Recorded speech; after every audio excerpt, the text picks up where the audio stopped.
ইসলামের বিরুদ্ধে যারা মনে সেটা কইতে পারবেন, কোন নেতার বিরুদ্ধে কথা বলা যেত না, কোন ঘুষখোর সুদখোরের বিরুদ্ধে কথা বলা যায় না, কোন চাল চোর দাল চোর দুর্নীতিবাজের বিরুদ্ধে কথা বলা যায় না। এদেশে আমার রাসূলের বিরুদ্ধে কথা বলে ছাড় পাওয়া যায়, এদেশে ইসলামের বিরুদ্ধে কথা বলে ছাড় পাওয়া যায়, কিন্তু প্রত্যন্ত্রিক দর্শন বদমাশের বিরুদ্ধে কথা বলা যায় না।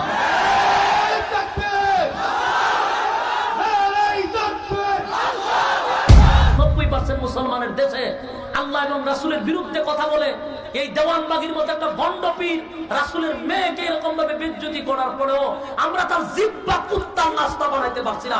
এর চেয়ে দুঃখজনক বিষয় আর হতে পারে না। অনেক রূপে তারা বাহির হয়, কোন সময় ল্যাংটা হইয়া বাইর হয়, এটা দেখো ল্যাংটা ফির, কোন সময় বাইরে জড়া লইয়া কয়টা জড়াওয়ালা ফির, কোন সময় শিকল হত বাইন্দা তো কয়টা শিকল বাবা, কোন সময় বড় ফেট থাকে একটা কয়টা ফেট বাবা। এই যে বিভিন্ন রূপে আবির্ভাব হয়েছে, এই সমস্ত দরবারে গেলে পরে মন গড়া ইসলাম শিক্ষা দেওয়া হয়। দেওয়ানবাগী রাসূলের বিরুদ্ধে কথা বললেও ছাড় পাইছে, দেওয়ানবাগী রাসূলের মেয়ের বিরুদ্ধে কথা বলেও ছাড় পাইছে, রাষ্ট্রীয়ভাবে তার সম্মান দেওয়া হয় মিয়া। আর এদেশের নেতার বিরুদ্ধে কথা বললে সকালে বললে বিকেল আপনি নাই, অথচ নেতা চালচুর দামচুর বদমাশ দর্শনকারী, ঠিক কিনা বলেন?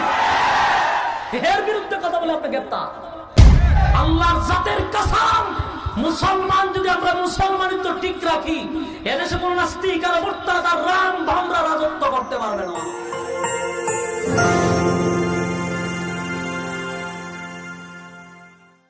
আসসালামু আলাইকুম ওয়া রাহমাতুল্লাহি ওয়া বারাকাতুহু। সাউন্ড বাড়ান, সাউন্ড বাড়ান। আলহামদুলিল্লাহ,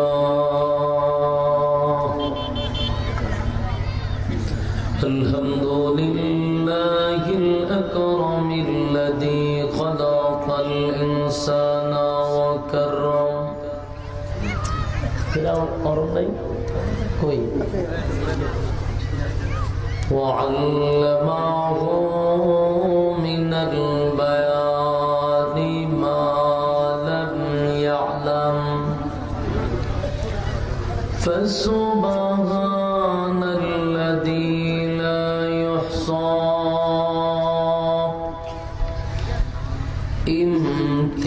امتنانه باللسان ولا بالقلم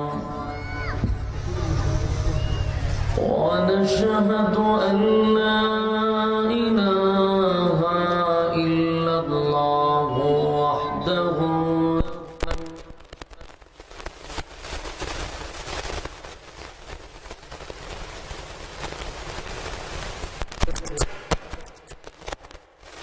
وحبيبنا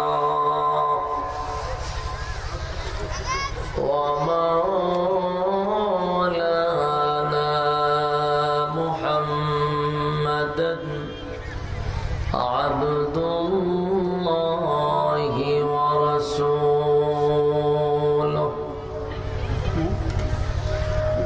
أرسله بالحق بشيرا ونذيرا وداعيا إلى الله بإذنه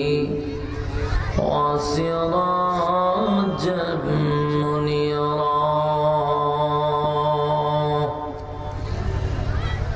أما بعد فأعوذ بالله من الشيطان الرجيم। এই ভাই বক্সে দেন, আউটফুটে না, শুধু বক্সে দেন। মাইকটা একটা বছর ভালো আনে না, ভালো মাইক আছে। সাউন্ড কোথায় আমার? সাউন্ড আমার কানে তো সাউন্ড। বক্স কি দলে রাখছেন? কেন আনছেন এটা? বক্স আনছেন কেন? কই সাউন্ড কই? বক্সে সাউন্ড কিগুলা?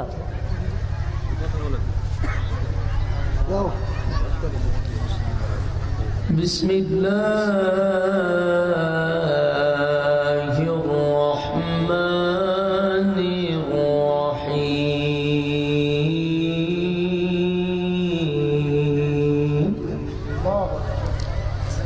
সিকোয়ার একটু বাড়ান, পরে কমাই। وسيق الذين اتقوا ربهم إلى الجنة زمرا.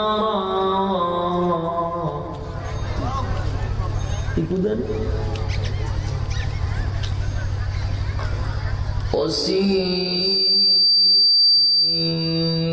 الذين اتقوا ربهم إلى الجنة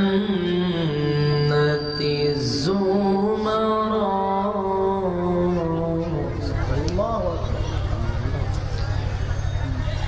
حتى إذا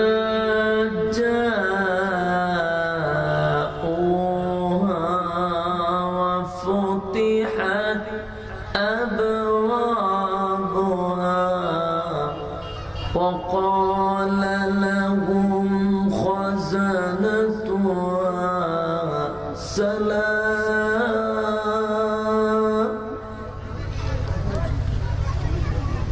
এই কুকি জিনিস এখনো শিখছি না, এসে অপারেটর গিরি করতে রিবাব দিয়েও বুঝে না, রিবাব দেন না লিখো না বুঝলে।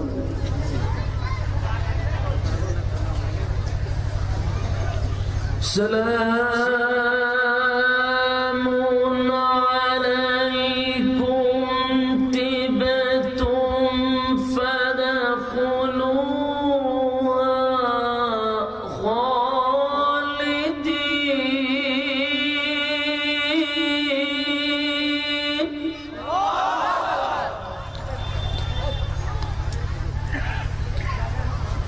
سلام عليكم طبتم فادخلوها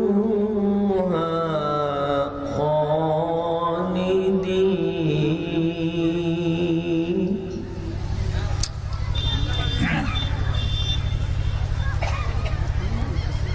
وقالوا الحمد لله الذي صدقنا وعده وأورثنا الأرض نتبوأ من الجنة حيث نشاء فنعم أجر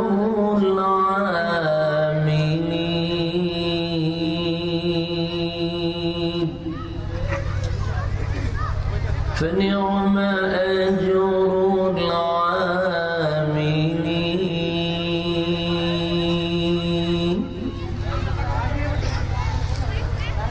وترى الملائكة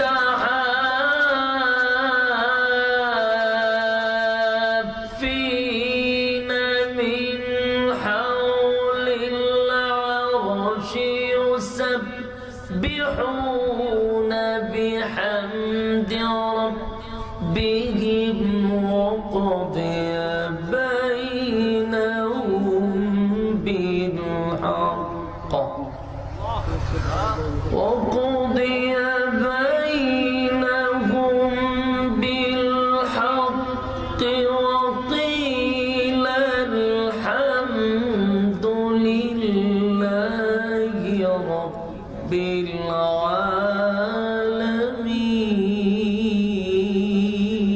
العالمين. الله أكبر. وقضي بينهم بالحق وقيل الحمد لله رب العالمين.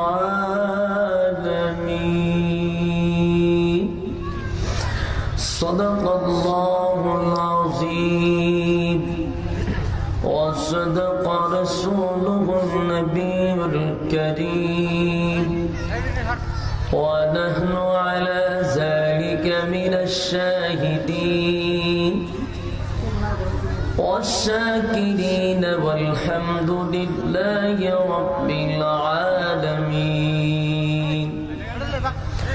দুরূদ শরীফ পড়েন। আল্লাহুম্মা সাল্লি আলা মুহাম্মাদিন ওয়া আলা ভাই শ্বাস টানে কেন এটা করে রাখো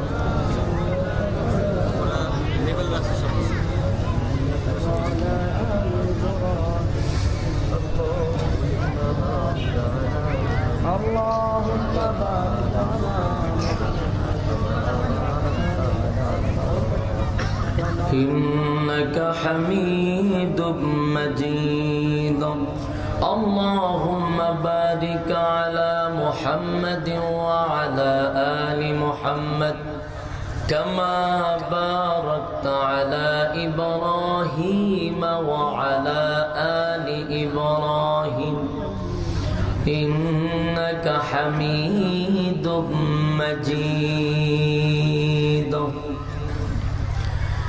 बख्ती क्या चमके सितारा हाजिरी क्या हो इशारा देख कर रो जय प्यारा बलगल بكماله كشف الدجى بجماله حسنت جميع خصاله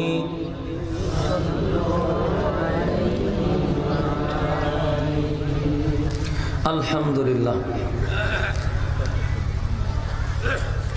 বরখিলা টানপাড়া জামে মসজিদের উদ্যোগে আয়োজিত আজকে ঐতিহাসিক ইসলামী মহাসম্মেলনের সম্মানিত আজকের যিনি সভাপতি হযরত মাওলানা মোহাম্মদ খুরশেদ আলম সাহেব সুফার পলাশী হাটা ইসলামী দাখিল মাদ্রাসা মাশাআল্লাহ আমার গেল লইছে অনেক কষ্ট করছেন সকাল ভোর বেলায় চলে গেছে গাজীপুর শ্রীপুর ওখানে আমার মসজিদে গিয়ে বসে রয়েছে অনেক কষ্ট করছেন আজকের সভাপতি সাহেব আল্লাহ তাআলা হুজুরের হায়াতে আমলে বরকত দান করুক আমিন সরল সোজা মানুষ খুব ভালো মনের মানুষ আল্লাহ ওনার আমলে হায়াতে বরকত দান করুক আমিন আজকের মাহফিলের প্রধান অতিথি বিশেষ অতিথিবৃন্দ মুআজ্জাজ মুকাররম হযরত উলামায়ে কেরাম উপস্থিত আছেন দূর দূরান্ত থেকে আগত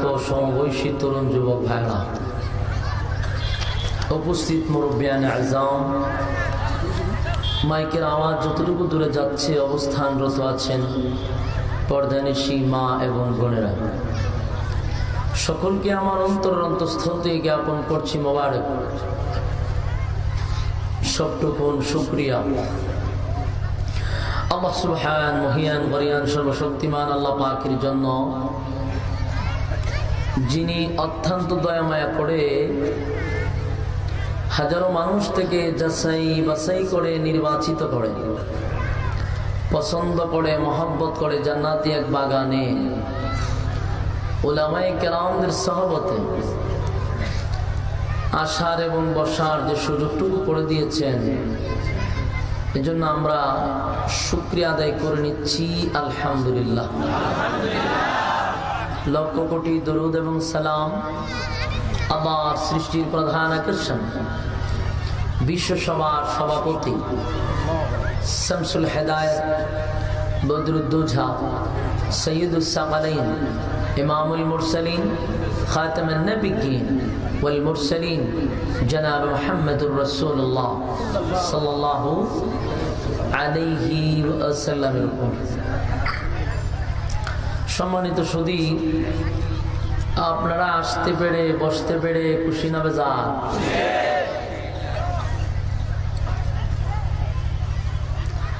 আমি আপনাদের কাছে পরিচিত মনে হয় গত বছর আসছিলাম আপনারা দিনের বেলায় দূর দূরান্ত থেকে আসছেন দিনই কথা শোনার জন্য নরমাল বিছানায় বসে আছেন রৌদ্রের মধ্যে দুনিয়ার কোনো লোভ লালসার জন্য এখানে বসেন নাই দুনিয়া পাওয়ার জন্য বসেন নাই আপনারা বসছেন একমাত্র আল্লাহকে রাজি এবং খুশি করার জন্য, এটাই উদ্দেশ্য নাকি? এমন একটি মজলিসে আপনারা বসছেন, এটা অত্যন্ত গুরুত্বপূর্ণ একটি মজলিস, যেখানে কোরআন হাদিসের কথাবার্তা বলা হয়। এই মজলিসটা বড় দামি মজলিস, মাজালিসুল কোরআন, মাজালিসুল্লাহ। এটা আল্লাহর মজলিস হয়ে যায়। আর যতক্ষণ বসা থাকবেন ততক্ষণ পর্যন্ত গুনাহ না হওয়াটাই সম্ভব। খুশি না? প্যান্ডেলের বাহিরে গেলে গুনাহ হওয়া সম্ভব, তাই গুনাহ এক মুক্ত পরিবেশে আমরা এখানে বসতে পেরেছি, এটা বহুত বড় নিয়ামত। আলোচনা চলবে ইনশাআল্লাহ, কিন্তু আমার সঙ্গে আপনারা মাঝে মধ্যে হ্যাঁ না ঠিক বেঠিক এগুলো বলতে হবে, পারবেন? একবারে চুপ থাকেন না। আপনারা ময়মনসিংহের একটা দোষ আছে, এটা হলো প্যান্ডেলের ভিতরে চুপ করে বসে থাকেন, আর চুপ করে বসলে বক্তার কথা বলার উৎসাহ জাগে না। কথা বুঝছেন নি? এই জন্য আপনারা একটু হ্যাঁ না বলবেন, বললে কথা বলতে উৎসাহ যাবে। আর নাইলে আপনারা ময়মনসিংহের মানুষ কোরআন প্রেমিক, আল্লাহ প্রেমিক, আপনারা সরল মানুষ, সব ঠিক আছে, কিন্তু ওয়াজ বইলে আমরা জুস উঠে না, কারণ আপনারা তো চুপ করে বসে থাকেন। এই জন্য ব্রাহ্মণবাড়িয়ার মতো, কুমিল্লার মতো হ্যাঁ না গর্জন দিতে হবে। তর্জন গর্জন দিলে কথা বলা জজবা বেড়ে যায়। পারবেন তো ইনশাআল্লাহ? সম্মানিত সুধী, আসুন আমি আপনাদের সামনে মহাগ্রন্থ আল কোরআন থেকে কয়েকখানা আয়াতি কারিমা তেলাওয়াত করেছি। আয়াতগুলি সামনে রেখে আমি আপনাদের সামনে কিছু কথা বলতে চাই। আল্লাহ রাব্বুল আলামিন যেন ইখলাসের সাথে আমার জবান দিয়ে কথাগুলি বাহির করে দেয়, আপনাদের কেউ যেন ইখলাসের সাথে শ্রবণ করার তৌফিক দেয়। আমিন। আলোচনার শুরুতেই আমরা জানতে হবে আমাদের উদ্দেশ্য কি এখানে আসা। দুনিয়ার লোভে, দুনিয়া পাওয়ার জন্য, একমাত্র পরকাল পাওয়ার জন্য। পরকালের উদ্দেশ্যে এখানে আসছি, দুনিয়ার কোনো উদ্দেশ্য না। এই যে ওয়াজ মাহফিল বাংলাদেশে হয়, এখানে মানুষ কেন আসে? নিজেকে পরিবর্তন করার জন্য। কিন্তু দুঃখের বিষয় ৯৬% মুসলমানের দেশে আজকে মাহফিল গুলো প্রায় জায়গাতেই বন্ধ হয়ে যাচ্ছে, অনুমতি দেয় না। কিসের অনুমতি দেয়? এখানে যদি মমতা জানেন আর কমর দুলাইয়া নাচত, যুবকরা লাফাইত, পুলিশের প্রোডাকশনে, পুলিশের তত্ত্বাবধানে এই নাচ গান শোনার ব্যবস্থা করে দিত। চতুর্দিকে পুলিশ থাকতো, হয়তো তোমরা নাচো, আমরা পাহারা দিতেছি। কিন্তু ৯৬% মুসলমানের দেশে কোরআনের কথা বলতে গেলে অনুমতি লাগবে, আর অনুমতি লেগে গেলে অনুমতি দেয় না। আমার প্রশ্ন হলো, আমার বাংলাদেশ এটা কোরআন আলেমদের দেশ, আমার বাংলাদেশ এটা আউলিয়াদের দেশ। যেই দেশে ৯৬% মুসলমান, এই দেশে আমি অনুমতি চাইবো কেন? এটাই তো সবচেয়ে বড় লজ্জিত। মাহফিল করবো, অনুমতি চাবো কেন? আমি এর থেকে লজ্জাজনক বিষয় আর কি হতে পারে? আজকে দানায় দানায় কাগজ নিয়ে ঘুরতে হয়। কিছু ওই এলাকার ফাতি নেতা সাথী নেতারে দইয়া দিরা কাগজ লইয়া সাইন্সের মতো পিছনে ঘুরতে হয়। একটা মাহফিল করব, কোরআন হাদিসের কথা শুনবো, সেখানে আমি দাঁড়ে দাঁড়ে ঘুরতে হয় একটা সিগনেচারের জন্য। আফসোস, এ জাতির আফসোস, আফসোস। গমসুর আর সাউচুরের কাছে যাবো অনুমতির জন্য, দুর্নীতিবাজের কাছে যাবো অনুমতির জন্য। এটা আমাদের জন্য বড় দুঃখজনক ব্যাপার, আফসোসের বিষয়। এখানে যুবকরা আসে পরিবর্তন হওয়ার জন্য, ঠিক না? এটা খারাপ কিছু হয় না, এটার অনুমতি দেন না। আর গান শূন্য মানুষ দর্শনের প্রশিক্ষণ নেয়, সেখানে বাধা দেওয়া হয় না। আর এখানে আসলে দর্শন বন্ধ হয়, বাধা হয়। আমরা কপাল খারাপ, মাইক ম্যান এখানে আসেনি, হাতে আজকে আমার জ্বালাইব। সাউন্ড বাড়ান, কমায়েন না আপনি। আপনার দুইটা অরণ এখানে একটা দরকার ছিল, আমারও যদি আপনি কাবার না করেন এরপর সাউন্ড, আমার কাবার এখন হয়েছে না তো, তেলাওয়াত করতে পারছি না আপনার মাইকের জন্য। আপনি ইকু সম্বন্ধে বুঝেনি না, হালকা দিয়ে বাদ দিয়ে রাখছেন। সাউন্ডটা এক বলির মধ্যে মাঝখানে কমাইবেন না, নিচে যেন ডাউন না হয়। আপনারা বারবার বলছি যে আমরা দাওয়াত দিলে একটু আইটেম ভালো রাখেন অন্তত মাইকের, কারণ আমার কাছে তো যুবকরা অনেক কিছু চাই, এটা তো আমি জানি। ঠিক এখন বলে লাভ নাই, ঠিক বলে এখন লাভ নাই। মাইক আনবেন ভালো, যেগুলার জন্য কথা বলার আগে আওয়াজ চলে যায়। সাউন্ড আছে, সাউন্ড খারাপ না, মাইকও খারাপ বলি না, কিন্তু বক্তার সাউন্ডের দরকার। আপনারা তো সাউন্ড আছে, আমার সাউন্ড দিব, মানে আমি আমার কানে আওয়াজ পাইতেব ধুমধার, আওয়াজের সুরে জমিন কাঁপতো, আমি ওই সাউন্ড চাই। কিন্তু এখানে বক্স লাগাই আমার মতো গান বাজাতে দেখেন মাড়ি খাপে, কিন্তু মাহফিলে এলে যত দজা ভাঙ্গা আছে সবাই না বক্তার সামনে দিয়া ফাটায় ফুটায় না, এটাই কষ্ট লাগে আমার কাছে। গান গাইলে আর মাটি খাবে, আর আমি কথা কমু খালি মুখে। সম্মানিত সুধী আসুন, ইয়ারে রাখেন আর কমায় না, যেটা আছে ঠিক আছে, লড়াই না। সম্মানিত সুধী, পরকাল যদি আপনি পেতে চান, পরকালের নিয়ামত যদি আপনি চান, তাহলে আজকের আলোচনার থেকে আপনি কিছু জিনিস শিক্ষা গ্রহণ করবেন। আবার 1 বছর পর্যন্ত আপনার ভিতরে এটা স্মরণ রাখতে হবে, মরার আগ পর্যন্ত তো রাখতেই হবে, আগামী মাহফিল পর্যন্ত যেন এটা ভুলা কোনো মতে সম্ভব না হয়। আজকের এই মাহফিল থেকে কিছু জিনিস আপনাদেরকে শিখাই যাবো ইনশাআল্লাহ। 1 নাম্বার হলো, যদি কেউ পরকালের আশা করে, যদি পরকাল কেউ পেতে চায়, তাহলে অবশ্যই শর্ত আছে। জোরে বলুন, পরকাল পাওয়ার জন্য শর্ত আসেনি? শুধু শর্ত না, অবশ্যই শর্ত, অবশ্যই শর্ত। আপনি পরকাল পেতে চান, তাহলে আপনি শর্ত ছাড়া পরকাল পাবেন না। আপনি দুনিয়া চান, তো দুনিয়া চাওয়ার ক্ষেত্রে কোনো শর্তের প্রয়োজন হয় না। আপনি পরকাল পাইতে চান, অবশ্যই আপনাকে শর্ত লাগবে। আর সেই শর্তটা কি? 1 নাম্বার শর্ত হলো আপনি মানুষ হতে হবে। এখন প্রশ্ন হলো, আপনার চোখে কি আপনার গরু ছাগল লাগে? আমরা তো মানুষ, বলে হ্যাঁ মানুষ, কিন্তু সব মানুষই আল্লাহর আদালতের মানুষ না। সব মানুষই কি না? যেমন বুশ, সে কি গরু ছাগল না মানুষ? এটা মানুষ, কিন্তু আল্লাহর আদালতের মানুষ। মেক্রুন্যা মানুষ, দেখতে মানুষ, সুরতে মানুষ, তার বিতর্গত কি মানুষ?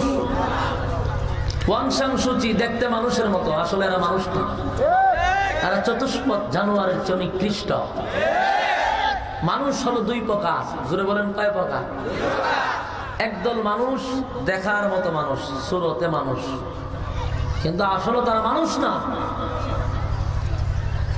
আরেকটা হলো গুণগত মানুষ, যেটা আল্লাহ কোরআনে সূরা আর রহমানের মধ্যে বলছেন, আল্লামাল কোরআন খলাকাল ইনসান। আল্লামাল কোরআন, শিক্ষা দিয়েছি, কোরআন সৃষ্টি করেছে মানুষ। এখানে আল্লাহ শিক্ষার কথা আগে বলছেন, মানুষের কথা পরে বলছেন, ঠিক না? কিন্তু আমরা দেখতেছি আদম নবীর থেকে মানুষ শুরু, আর কোরআন আসছে নবীজির প্রায় 40 বছর পূর্ণ হওয়ার পরে। তাহলে তো কোরআনের কথা পরে বলার কথা ছিল, মানুষ তো বহু আগে আসছে। কিন্তু আল্লাহ আগে কোরআনের শিক্ষার কথা বলছেন, মানুষের কথা পরে বলছেন। আল্লাহ বলেন আমি শিক্ষা দিছি আগে, মানুষ বানাইছি পরে, অথচ মানুষ আসছে বহু আগে, কোরআন আসছে বহু পরে। ঠিক নেই? আল্লাহ এই কথাটা কেন বললেন? আল্লাহর কথার কি যুক্তি নাই? সম্মানিত সুধী, কেন আল্লাহ এই কথা বললেন? এর দ্বারা প্রমাণ হলো সব মানুষই আল্লাহর আদালতের মানুষ না। যেই মানুষ কোরআনের শিক্ষায় মানুষ হয়, যেই মানুষ কোরআনের আইনে চলে, কোরআনের আইন অনুযায়ী জিন্দেগি চালায়, ওই সমস্ত মানুষই হলো আল্লাহর আদালতের মানুষ। যারা কোরআনের আইন অনুযায়ী চলে না, কোরআন মানে না, কোরআন বোঝার চেষ্টাও করে না, এরা শুধু সুরতে মানুষ, দেখতে মানুষ, আসলে মানুষ না। এই জন্য আল্লাহ বলেন মানুষ দুই প্রকার, একটা গুণগত, একটা সুরতে। তাহলে আমরা মানুষ হতে হবে কোরআনের শিক্ষায় শিক্ষিত। এখন আপনি কোরআন পড়ছেন না, এই জন্য আপনি কি মানুষ না? অবশ্যই মানুষ। আপনি তো কোরআনের আইন মানেন, কথা হয় না? কোরআন মানেন তো, তাহলে আপনিও মানুষ। কোরআন মানতে হবে, কোরআনের আইন অনুযায়ী চলতে হবে, আল্লাহর হুকুম রাসূলের তরিকা অনুযায়ী চলাটার নামই হলো মানুষ। এর বাহিরে যেগুলো আছে এগুলো সুরতে মানুষ। এখন আসুন আমরা এই জায়গায় এই পয়েন্টে পাইলাম মানুষ দুই প্রকার। দ্বিতীয় পয়েন্টে আসুন। দ্বিতীয় পয়েন্ট হলো আল্লাহ নিজে বলতেছেন যে বহু মানুষ এবং জিনকে আমি আগুন দিয়ে পুইরা জ্বালাবো। তারা কারা? আল্লাহ আবার পরিচয় দিতেছে। আল্লাহ নিজে পরিচয় দিতেছেন কাদেরকে আমি জ্বালাবো, কাদেরকে আমি পুড়াবো। وَلَقَدْ زَرَعْنَا لِجَهَنَّمَ كَثِيرًا مِنَ الْجِنِّ وَالْإِنسِ لَهُمْ قُلُوبٌ لَا يَفْقَهُونَ بِهَا وَلَهُمْ أَعْيُنٌ لَا يُبْصِرُونَ بِهَا وَلَهُمْ آذَانٌ لَا يَسْمَعُونَ بِهَا। আল্লাহ বলেন বহু মানুষ এবং জিনকে আমি জাহান্নামের আগুন দিয়ে জ্বালাবো। তারা কারা? লাহুম কুলুবুন লা ইয়াফকাহুনা বিহা ওয়া লাহুম আ'য়ুনুন লা ইবসিরুনা বিহা ওয়া লাহুম আযানুন লা ইয়াসমাউনা বিহা। আল্লাহ বলেন চক্ষু দিছিলাম দেখার জন্য। কি দেখবা? সৃষ্টি জগৎ দেখো, আমাকে চিনো। কিন্তু এই চক্ষু দিয়ে আকাম কুহাম কম দেখছো না, মমতাজের নাচ কম দেখছো না, রূপবানের নাচ কম দেখো নাই। কিন্তু আমি চক্ষু রূপবানের নাচ দেওয়ার দেখার জন্য দিছিলাম না, দিছিলাম সৃষ্টি জগৎ দেখো, আমাকে চিনো। কান দিছিলাম কোরআনের তেলাওয়াত শোনার জন্য, কোরআন বুঝা, কোরআন শুই না বুঝার জন্য।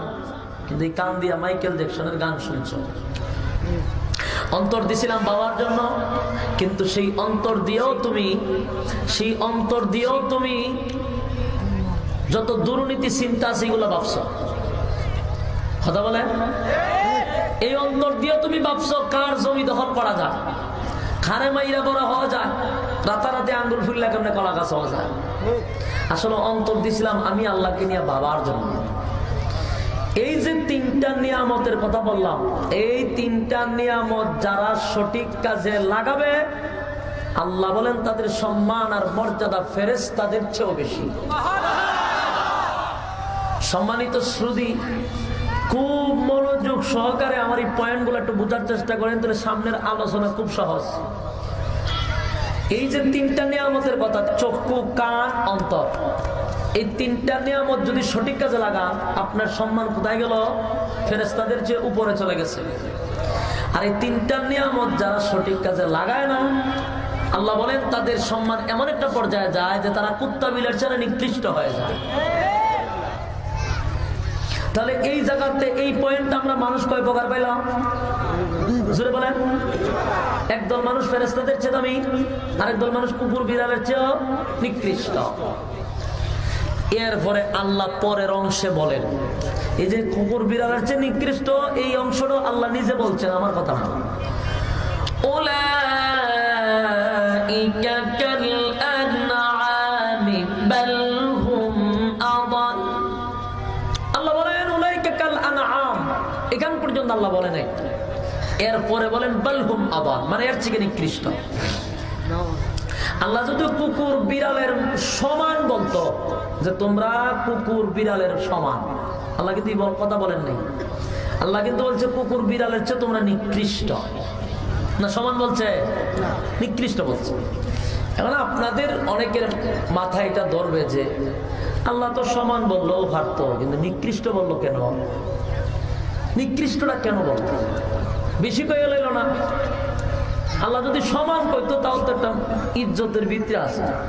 একবারে কুত্তা বিলাসে আমরা নিকৃষ্ট বানাইছি। কেন বললেন?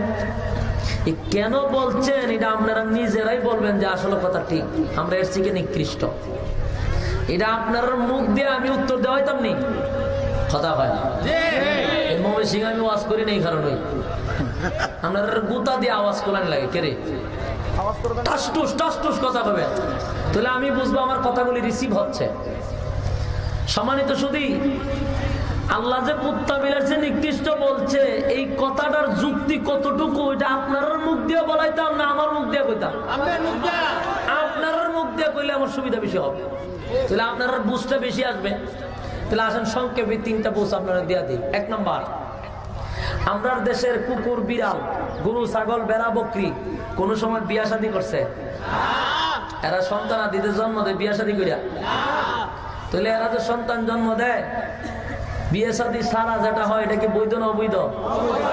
এই যে অবৈধ ভাবে সন্তান জন্ম দিতেছে বেড়া, বকরি, গরু, ছাগলে, এরা কি বুঝা দেয় না না বুঝা দেয়? না বুঝে দেয়। আপনারা খালি উত্তর দিবেন। এই যে গরু, ছাগল, বেড়া, বকরি অবৈধ ভাবে সম্পর্ক করে, এরা মা বুঝে না, বোন বুঝে না, এরা যারা হেডের সাথে আকাম কুয়াম করে বাচ্চা কাচ্চা জন্ম দেয়, এটা কি বুঝা করে? না বুঝা করে। ইয়াদ রেখেন। 2 নম্বর, গরু, ছাগল, বেড়া, বকরি, কুত্তা, কুত্তা তো মারাত্মক, রাস্তাঘাটে প্রস্রাব করে। এই প্রস্রাবকে এরা কোন সময় দেখছেন বদনাম লইয়া বাথরুমে যাইতে? টিস্যু লিয়া যায় তো কিতা করে? যে খানস দেখে এখানে মতে বেড়া, বকরি, গরু, ছাগল তার চাইটা, কিন্তু কুত্তা একবার পজিশন দিয়া এতে শরমের জায়গা আরো দেখাইয়া করে, ঠিক না? এটা লুকায় রাখে না। এই যে প্রস্রাব যেখানে মনে জায়গানো করে, মানুষের সামনে করে, দোকান পাটে করে, গ্রামও করে, শহরও করে, বুঝা করে। এরা যে লজ্জা শরম নাই, যে হানা মনে যেন প্রস্রাব করে, এটা কি বুঝা করে না না বুঝা করে? না বুঝা।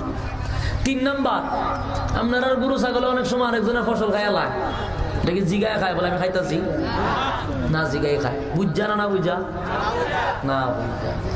এখন আসুন, আমাদের সমাজের কিছু মানুষ রূপী জানোয়ার গুলি অবৈধ সন্তান জন্ম দেয়নি, কথা পায় না। কয়টা প্রমাণ নিবেন? পত্রিকার রিপোর্ট, মোল্লার কথা না। এই যে আমাদের দেশে একটা দিবস পালন করা হয় 14ই ফেব্রুয়ারি, এই 14ই ফেব্রুয়ারি আইলে ভালোবাসা দিবস, যত প্রেম প্রীতি আছে এদিন জমে ভালো। আপনার দেশে ভাদ্র মাসে কুত্তার সিজন আছে নি? একটা সিজন আছে কুত্তাদের, ভাদ্র মাসে এলে কুত্তাদের ভালোবাসা দিবস। এদিন দেখবেন একটা কুত্তির লোকে মিনিমাম 15টা কুত্তা দৌড়া। এগুলো হলো কুত্তির বয়ফ্রেন্ড। কি ফ্রেন্ড? বয়ফ্রেন্ড। আর কুত্তার হইল গার্লফ্রেন্ড। এই 14ই ফেব্রুয়ারি তারা ভালোবাসা দিবসে এই আকাম কুকাম করে। আর আমার দেশের 14ই ফেব্রুয়ারিতে মানুষ রূপীর কুকুরনি গুলা পার্কে বৈশা 15টা কুত্তা নামক জানোয়ারদেরকে নিয়ে এরা মেলামেশা করে।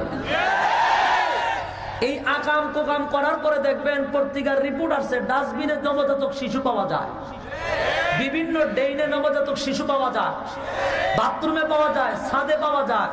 এগুলা সব ওই ভালোবাসা দিবসের ফসল। অবৈধ সন্তানদের জন্ম দিল, বুঝা দিল না না বুঝা দিল? আবার বলেন, বুঝা না না বুঝা? বুঝা শূন্য ঠান্ডা মাথায় নিরিবিলি পার্কের সিপায় চাপায় হোস্টেলে। কথা বুঝতে পারছেন? বুঝা দিছে, ঠিক না? 2 নম্বর, আমাদের দেশের তরুণ যুবকরা দাঁড়ায় প্রস্রাব করতে দেখছেন? খুব কম না হল অধিকাংশই।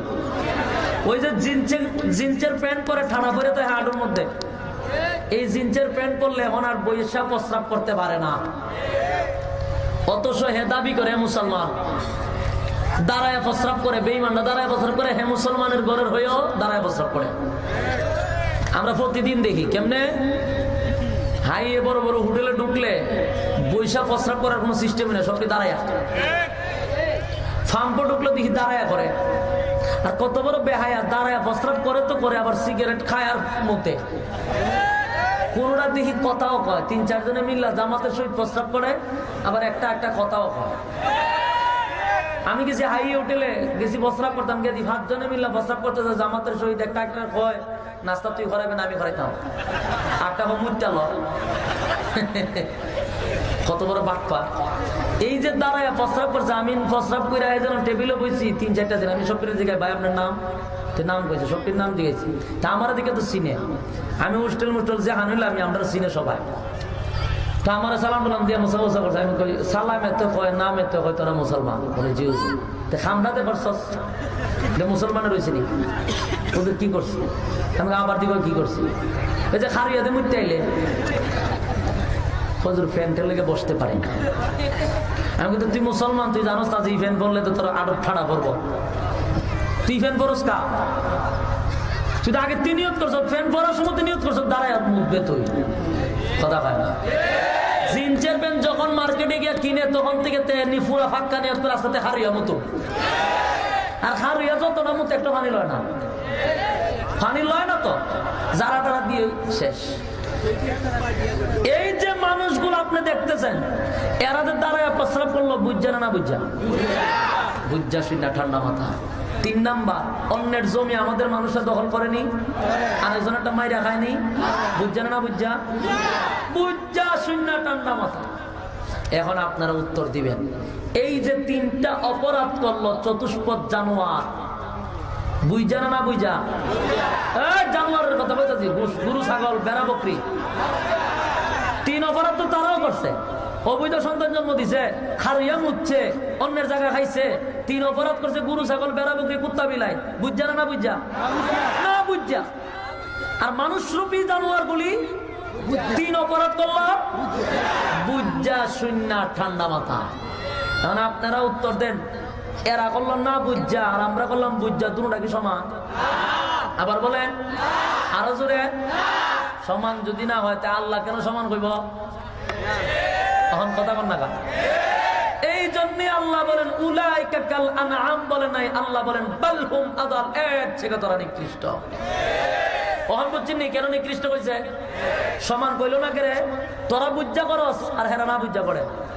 যারা বুঝে না কি সমান? আমি একটা অপরাধ করলে আর 6 বছরের বাচ্চা একটা অপরাধ করলে এটা সমান? কেন সমান না? এ বুঝে না তুই বুঝস, ঠিক নেই? এই জন্য আল্লাহ বলেন গরু ছাগল বুঝে না তুই বুঝস, এলে তুই এর শিখে নিকৃষ্ট। কারণ এ যে অপরাধ করছে এই অপরাধ তুইও করছ, তইলে তুই এর থেকে নিকৃষ্ট। মানুষ কয় প্রকার পাইছেন? এখন আপনি সিদ্ধান্ত নেন, পরকাল যদি আপনি পেতে চান, পরকাল যদি আপনি চান, আপনি কি চতুষ্পদ জানোয়ারের মতো নিকৃষ্ট মানুষ হবেন না ফেরেশতাদের চেয়ে দামি মানুষ হবেন? ফেরেশতাদের চেয়ে দামি মানুষ হইতে গেলে দুনিয়া নামক পরীক্ষার হলের ভিতরে পরীক্ষায় পাস করতে হবে। পরীক্ষা কি? ঈমানের পরীক্ষা। ঈমানের পরীক্ষা আপনি পাস করতে হবে, আমলের পরীক্ষায় পাস করতে হবে। দুনিয়াটা পুরাটাই হলো পরীক্ষার হল, আমরা হলাম এটার ছাত্র, পরীক্ষা আমাদের চলতেছে। কোনটা ভালো কোনটা খারাপ এই প্রশ্নটা আল্লাহ মানুষের মাথায় দিয়া দিছে। প্রশ্ন আমাদের জানা, এখন খালি উত্তর দেওয়া। কিন্তু পরীক্ষার হলে করতেছি তামসা। আল্লাহ বলেন পরীক্ষা হবে দুনিয়ায়, রেজাল্ট আউট হবে হাসরের মাঠে। বলুন রেজাল্ট কোথায় হবে? হাসরের মাঠে। আল্লাহ নিজে রেজাল্ট দিবে, ফলাফল ঘোষণা হবে হাসরের মাঠে। কোথায়? হাসরের মাঠে। আল্লাহ বলেন এই রেজাল্টটা দেওয়ার জন্য পুনরায় আবার জীবিত করব, আবার তোমাদেরকে হাসরের মাঠে দাঁড় করাবো। কিসের জন্য? রেজাল্ট দেওয়ার জন্য। জীবিত করবে কেন? রেজাল্ট দেওয়ার জন্য। হাসরের মাঠে দাঁড় করাবে আল্লাহ। বলেন কিয়ামতের কাঠিল ময়দানে প্রত্যেকটা মানুষকে আমি আল্লাহ পুনরায় আবার দাঁড় করাবো। কোন কারণে দাঁড় করাবো? তার কৃতকর্মটা তারে দেখায়া দেওয়ার জন্য। ফলাফল রেজাল্ট তার হাতে আমি দড়ায়া দিব। আরে যুবক ভাই, কিয়ামতের কঠিন ময়দানে আমার আল্লাহ বলেন ইসরাফিলের প্রথম সিংহায় যখন আমি ফুঁক দেওয়াবো, তামাম পৃথিবীটারে আমি ধ্বংস করে দিব। দ্বিতীয় সিংহা এবং প্রথম সিংহার মাঝখানে একটা গ্যাপ থাকবে, বিশাল লম্বা গ্যাপ। এই গ্যাপের পরে দ্বিতীয় সিংহায় যখন ফুঁক দেওয়া হবে, আল্লাহ রাব্বুল আলামিন বলেন প্রত্যেকটা মানুষের ভিতরে আমি আবার পুনরায় রূহ দিব। মানুষগুলি পুনরায় জীবিত হইয়া হাসরের মাঠে দাঁড়িয়ে যাবে। আপনার এই গ্রামের নাম কি? বরকিলা। বরকিলা টানপাড়া। এই এলাকার যত গুরুস্থান আছে, যত মুর্দা গান্ডে দাপন কাপন করছেন, ইসরাফিলের দ্বিতীয় সিংহায় ফুঁক দিলে ঠিক বরকিলার থেকে আপনি ওইটা দাঁড়াবেন। কোথার থেকে দাঁড়াবেন? আপনার বরকিলার গুরুস্থান থেকে আপনি দাঁড়াবেন। যাদের যেখানে কবর দেওয়া হয়েছে ঠিক মানুষগুলি সেখান থেকে হাসরের মাঠে দাঁড়াবে। তার মানে বোঝা গেল হাসরের মাঠ বরকিলা। জোরে এখন হাসরের মাঠ কোথায়? বরকিলা। মানে আপনারা এলাকায় হাসরের মাঠ হবে। আপনার কবর যদি বরকিলা হয় তাহলে আপনার হাসর হবে বরকিলা। আপনি দাঁড়াবেন সেই গ্রাম থেকে। আমার বাড়ি হবিগঞ্জে, আমারে দাফন করা হবে হবিগঞ্জে, আমি দাঁড়াবো হবিগঞ্জ থেকে, আপনি দাঁড়াবেন এখান থেকে। এটাই হবে সিস্টেম। প্রশ্ন হলো কেন দাঁড়াবো? দাঁড়াবো আমার আল্লাহর রেজাল্ট দেওয়ার জন্য দাঁড় করাবে। এই যে দুনিয়ার মধ্যে পরীক্ষা দিতেছি, এটা হলো পরীক্ষার হল। পরীক্ষা দিতেছি আমি, আর এটার রেজাল্টটা বাহির হবে হাসরের মাঠে। আল্লাহ বলেন আমি সবাই আবার জিন্দা করব। এটা বিশ্বাস হয়নি আপনার? এক ফোঁটা নাপাক পানির থেকে যদি আমার আল্লাহ এত সুন্দর একটা বডি বানাইতে পারে, এত অন্ধকারের ভিতরে যদি একটা নাপাক পানির দ্বারা যদি এত সুন্দর বডি বানাইতে পারে গো, আর আমার আল্লাহ কি পুরাতন বডির থেকে আবার তোমারে গড়তে পারবে না? এটা তো পুরাতন বডি কবরে থাকবে, ওখান থেকে তোমারে পুনরায় জীবিত করবে। মানুষগুলি যখন হাসরের মাঠে আবার দ্বিতীয়বার জেগে উঠবে, তখন মানুষগুলা উলঙ্গ অবস্থায় থাকবে। সুবহানাল্লাহ। মানুষ মরে গলে পচে গেলেও কোনো অসুবিধা নয়। হাসরের মাঠে সিংহায় ফুঁক দিলে প্রত্যেকের বডির মধ্যে রূহ গিয়া পৌঁছে যাবে। সুবহানাল্লাহ। যারে যেখানে কবর দেওয়া হবে ঠিক ওখান থেকেই দাঁড়াতে হবে। আরে যুবক ভাই, প্রশ্ন হতে পারে গো, অনেক মানুষরে কিন্তু কবর দেয় না, বাঘে খেয়ে ফেলে। কথা হয় না?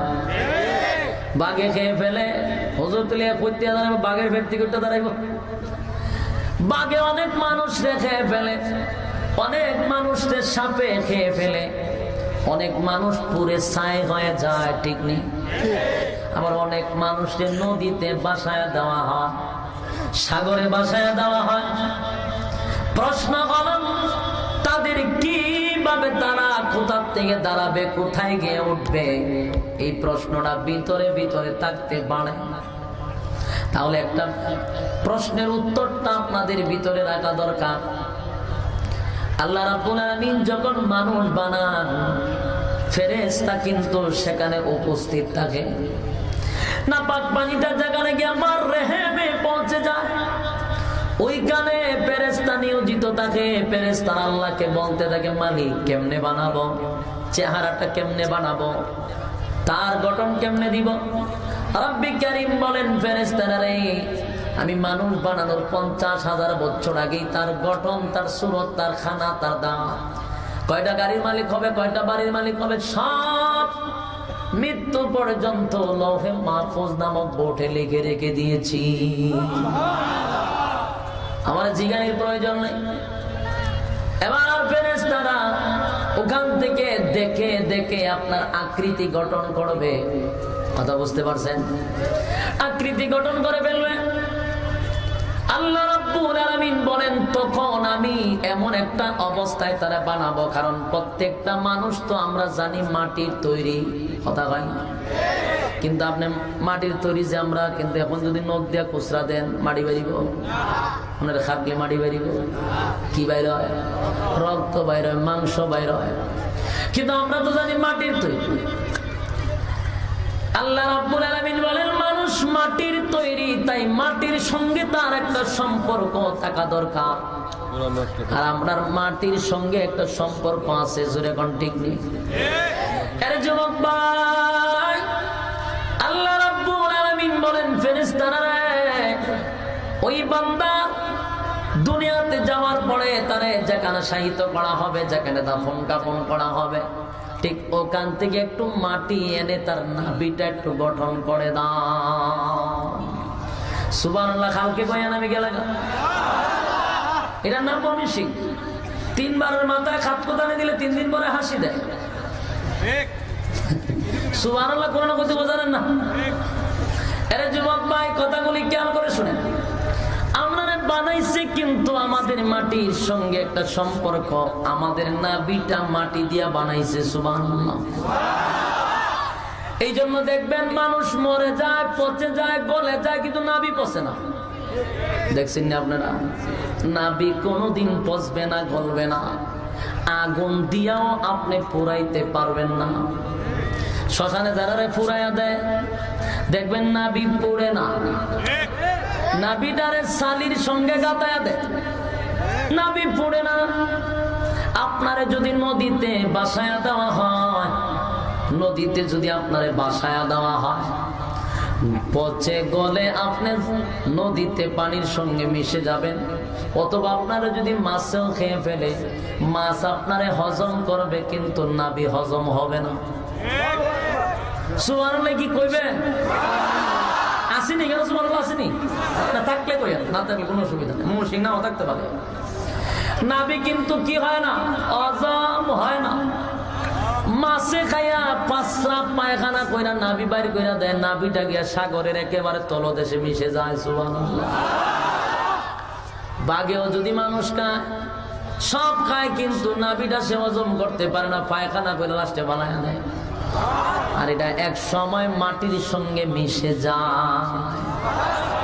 এটা মাটি ছাড়া মিশত না। আল্লাহর কি কুদরত, এখানে আপনি একটু খেয়াল করে দেখেন। মানুষের মাটির সঙ্গে সম্পর্ক, বাঘে খাইলেও নাভি হজম হয় না, আগুনেও নাভি পড়ে না, কিন্তু শেষ পর্যন্ত মাটির সঙ্গে এটা মিশতে হয়। এই যুবক ভাই, তার কারণটা কি? ওই যে তার বাঘে খাইলো, বাঘে যেখানে পায়খানা করছে, তার নাভিটা কিন্তু সেখানে আছে। হাসরের মাঠে সেখান থেকে ওইটা দাঁড়াবে। নদীর নিচে যদি নাভি চলে যায়, নদীর নিচ দিয়ে উঠে দাঁড়াবে। যারে যেখানে দাপন কাপন করা হয়েছে, তার নাভি যেখানে মিশ্রিত, ঠিক ওখান থেকে ইসরাফিলের দ্বিতীয় সিংহায় ফুঁক দিলে পরে সোজা হয়ে দাঁড়াবে। আর মানুষের বডি গঠন হওয়ার পরে উলঙ্গ অবস্থায় মানুষগুলা দাঁড়াবে, কলিজা পাটা পিপাসা লইয়া দাঁড়াবে। এমন একটা অবস্থায় দাঁড়াবে, এই দুনিয়াটাই হবে হাসরের মাঠ। কিন্তু ভাইবেন না, হুজুর বরখিলা যদি হাসরের মাঠ হয়, পানির যদি পিপাসা লাগে, আমরা ঘরের পিছনে তো টিউবওয়েল আছে, ঠান্ডা খাইলাম, এরকমটা ভাবতেছে। ময়মনসিংহের মানুষ এরকম ভাবতে পারে, ভাবতে পারতেছে? ভাববেন না, এটা ভুল। যে যদি আমার পেটের মধ্যে পানি, যদি আমার পানির পিপাসাই লাগে, আর যদি বরখিলাই যদি হাসরের মাঠ হয়, তো টিউবওয়েল আছে, পুকুর আছে, ঠান্ডা খাই লেবেন না। কথাটা বাস্তব, বরখিলাই হাসরের মাঠ হবে, কিন্তু তখনকার বরখিলার এখনকার অবস্থা একরকম থাকবে না।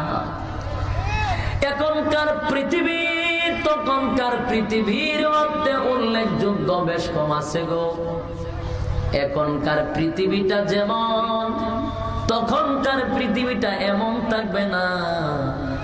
এখনকার পৃথিবীতে নদী আছে, নালা আছে, খাল আছে, বিল আছে, পাহাড় আছে, পর্বত আছে, বিল্ডিং আছে, সব কিছু আছে। তখনকার পৃথিবীটা পুরাটাই থাকবে সমতল একটা মাড়ের মতো। আরে যুবক ভাই, এই মানুষগুলা তখন হাসরের মাঠে কলিজা পাটা পিপাসাটা লইয়া দাঁড়াবে। এত পিপাসা, আল্লাহর নবী বলেন, এই পিপাসা লইয়া যদি বান্দা বান্দি হাসরের মাঠে গিয়া দাঁড়ায় গো, যেই হাসরের মাঠে মাত্র 9 ইঞ্চি উপরে সূর্য থাকবে। কয় ইঞ্চি উপরে? 9 ইঞ্চি বলতে আধা তো পড়ে, এতটুকু উপরে সূর্য থাকবে। আল্লাহর নবী বলেন, যদি আমার উম্মত কলিজা পাটা পিপাসাটা লইয়া 9 ইঞ্চি উপরে যদি সূর্য থাকে, হায়রে উপায় থাকবে না, উম্মতেদের উপায় থাকবে না। সর্বপ্রথম রৌদ্রের তাপে মাথাটা টাস টাস করে ফেটে যাবে। আল্লাহর নবী বলেন, সেদিনের রৌদ্রের তাপ আর দুনিয়ার রৌদ্রের তাপ একরকম হবে না রে ভাই। বর্তমান সূর্যের দূরত্ব কত জানেননি? এই জমিন থেকে 9,30,00,000 মাইল উপরে সূর্য, আর তখনকার সূর্য থাকবে 9 ইঞ্চি উপরে। এরপর আল্লাহ নবী বলে গো, আল্লাহর সেদিন রাগ থাকবে, গুসা থাকবে বেশি, রাগান্বিত হবেন। আল্লাহর নবী বলেন, আল্লাহ তো দুনিয়াতে হলেন রহমান, ওনার মায়া দয়া বেশি। দেখেন না, আল্লাহর যদি এখন কেউ সকালে গালি দেয়, আমার আল্লাহ দুপুর বেলা তার জন্য খাবার রেডি রাখে। দুপুর বেলা যদি আল্লাহরে কেউ গালি দেয়, রাত্রে তার জন্য খাবার রেডি রাখে। তার একটা কারণ হলো, আমার আল্লাহর নাম রহমান। মায়া দয়া বেশি গো, মায়া দয়া বেশি হওয়ার কারণে বান্দায় আমার আল্লাহর সঙ্গে নাফরমানি কইরা ছাড় পেয়ে যায়। আল্লাহ বলেন, আমারে গালি দিল আমার মায়া কষ্ট লাগে না, বান্দা আমারে গালি দেয় আমার কষ্ট লাগে না, মায়া দয়া বেশি। কিন্তু কিয়ামতের মাঠে আরে আল্লাহর নাম রহমান থাকবে না, আল্লাহর নাম হয়ে যাবে কাহার। কাহার রূপ ধারণ করবে। শুধু মুমিনের জন্য আমার আল্লাহ হবে রাহিম, আর মুমিনের জন্য হবেন আমার আল্লাহ রাহিম, নাফরমানের জন্য আমার আল্লাহ হবেন কাহার। ভয়ানক রূপ ধারণ করবে আল্লাহ সেদিন। নাফরমানের জন্য মায়া দয়া থাকবে না, নাফরমানের জন্য কোনো মায়া দয়া নাই, কোনো মায়া দয়া নাই। এই জন্য যুবক ভাই, আমার নবী বলেন, ওই হাসরের মাঠে যাওয়ার আগে বান্দার কলিজা ঠান্ডা কইরা যাইতেইব। যদি এই পিপাসা লইয়া হাসরের মাঠে যায় গো, উপায় নাই, উপায় নাই, উপায় নাই। বান্দারে কলিজা ঠান্ডা কইরা হাসরের মাঠে পাঠাইতে হবে। এবার আসুন, আল্লাহর নবী বলেন, আমি নবী উম্মতের আগে আগে হাসরের মাঠে গিয়া দাঁড়ায়া থাকব। আমি যেই জায়গাটায় দাঁড়াবো, আমারে ক্রস করে উম্মতেরা ভিতরে ঢুকতে হবে। আর এই জায়গাটার নাম হলো হাউজে কাউসার। হাউজে কাউসার নবীরে ক্রস করে তারপরে যাইতে হবে। আল্লাহ নবী বলেন, আমি ওখানে একটা পানি লইয়া দাঁড়ায় থাকবো। এই পানিটা যদি বান্দা বান্দিরে পান করাইয়া দিতে পারে, কলিজা ঠান্ডা হয়ে যাবে। আমি আল্লাহর পয়গম্বর বলেন, আমি হাউজে কাউসারের পারে গিয়া যখন দাঁড়িয়ে যাব, আমারে ক্রস করে উম্মতেরা ভিতরে প্রবেশ করবে। আর আমি নবীর বরকতি হাতের পানি যদি একটু পান করতে পারে, এই পানিটার এত দাম, এত দাম, এত দাম। এই পানিটা দেখতে দুধের চেয়েও বেশি সাদা, এই পানিটা মধুর চেয়েও মিঠা, এই পানিটা মেশকে আম্বরের চেয়েও বেশি ঘ্রাণ, বেশি ঘ্রাণ, বেশি ঘ্রাণ। এত ঘ্রাণ হবে মেশকে আম্বরের চেয়েও বেশি ঘ্রাণ। এই পানিটা যদি এক পেয়ালা কেউ পান করতে পারে, কোন বান্দা বান্দি যদি এক পেয়ালা পানি পান করে, আল্লাহর নবী বলেন টানা 50,000 বছরের ভিতরে বান্দা বান্দির পানির পিপাসা লাগবে না। এর যুবক ভাই, এইটার কত দাম, এই পানির কত দাম গো। এই পানিটা যদি একবার কেউ পান করতে পারে আর পানির পিপাসা লাগবে না। কলিজা ঠান্ডা হয়ে যাবে, কলিজা ঠান্ডা হয়ে যাবে। আল্লাহর নবী বলেন তবে কিছু মানুষের জন্য সুসংবাদ, কিছু মানুষের জন্য দুঃসংবাদ। বলুন সবার জন্য কি সুসংবাদ? না, কিছু মানুষের জন্য সুসংবাদ, কিছু মানুষের জন্য দুঃসংবাদ। এখন আসুন আমরা জেনে নেই কারা পানি পান করবে, কারা পানি পান করবে না। যারা পানি পান করবে তাদের জন্য সুসংবাদ, যারা পানি পান করবে না তাদের জন্য দুঃসংবাদ। কপাল পোড়া। আরে ভাই, এই পানি কারা পান করবে গো? পানি কারা পান করবে? আল্লাহ নবী বলেন আমি পানি লইয়া কিয়ামতের ময়দানে হাউজে কাউসারের পারে দাঁড়িয়ে থাকবো। আমার ডান দিকে আবু বকর, বাম দিকে ওমর। পেয়ালা লইয়া দাঁড়ায় থাকবে, এক পেয়ালা পানি দিব, পান করে চলে যাবে।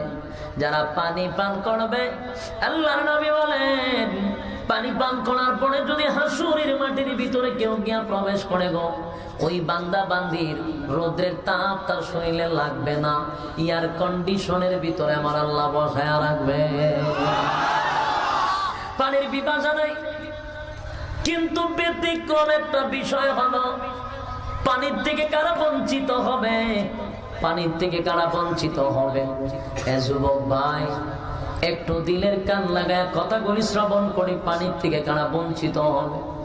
আল্লাহর নবী বলেন আমি তো পানি লইয়া দাঁড়ায় থাকবো, দিল মাকা দরদ লইয়া, মহব্বত লইয়া উম্মতকে আমি পানি পান করাবো।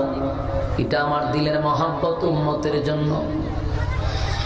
পানি লইয়া দাঁড়ায় থাকবে, নবীজি আমার তাকায়া দেখবে দলে দলে দলে দলে দলে দলে মানুষগুলি পানি পান করার জন্য নবীর কাছে আসতেছে, বিড়বিড় করতেছে মানুষ।